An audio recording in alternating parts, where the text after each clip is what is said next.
Welcome to the Deep Dive. This conversation is part of the Journey series by ACE, a cross-border boutique investment bank centered around a global investor business owner network.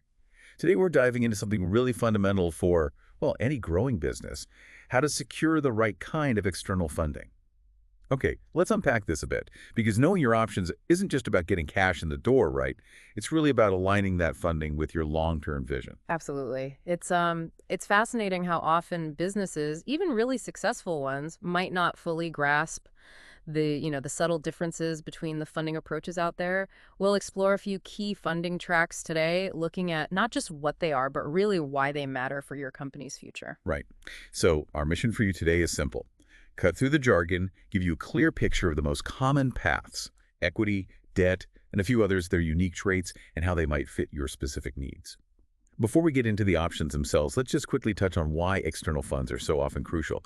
Our sources stress it's key for growth and boosting shareholder wealth. Exactly. It's not just about keeping the lights on. Think of external capital as a strategic lever. It lets you make big moves, expansion, innovation that might just be impossible otherwise. Okay, good point. So let's get into the specifics. Our sources compare 5 main options.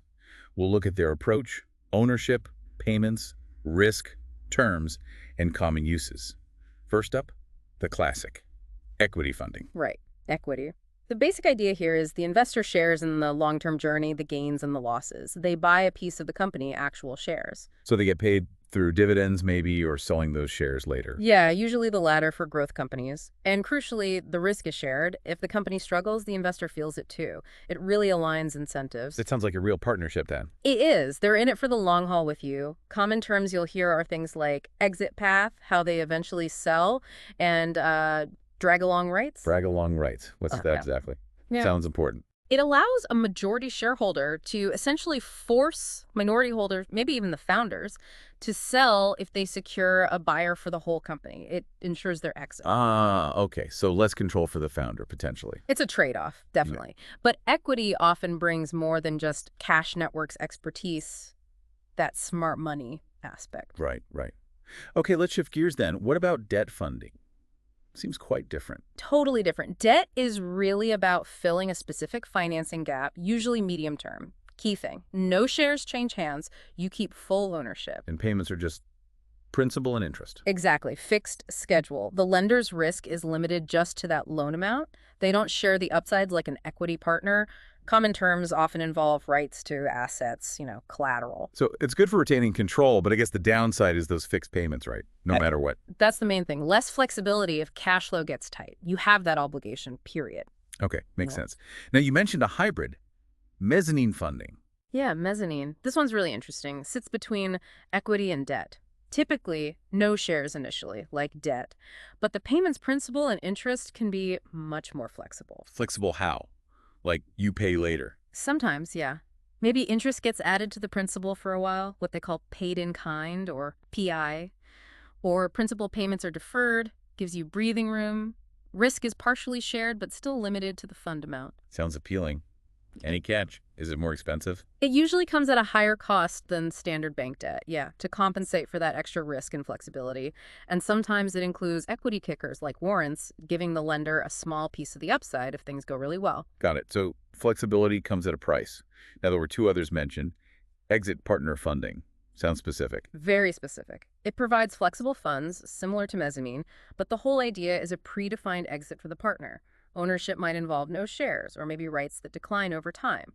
Payments are flexible P&I, used often for, say, a project launch. And the last one, development partner finance. Similar idea. Similar vein, yes, but typically for much larger projects. Think big capital expenditures, factories, infrastructure. Again, flexible funds, no shares or declining rights, flexible payments, partial risk sharing, tailored for launching major projects. So those last 2, exit and development partner, they seem really project-focused, right? Less about general company growth. Exactly. Designed for specific, often asset-heavy undertakings where the partner comes in, helps de-risk it, and then has a clear path out. Okay, that clarifies things. Yeah. So we've got these options. How does a business owner actually figure out which one is right? It seems like a lot to navigate. It is. The first step is really looking inward. What stage is your business at? What are your growth plans? Your tolerance for risk?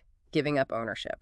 Then, when you talk to advisors like ACE, they help match your specific situation to the best structure. And they might even combine options. Absolutely. A structured finance design, maybe blending some debt with mezzanine, can be very effective.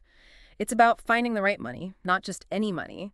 Funds are always looking for good opportunities, places where their capital can be put to work and grow. That's a great way to put it, finding the right money. A tailored approach sounds much smarter than a one-size-fits-all solution. Definitely. It takes effort upfront, vetting partners, understanding terms, but it pays off hugely in the long run. Fantastic.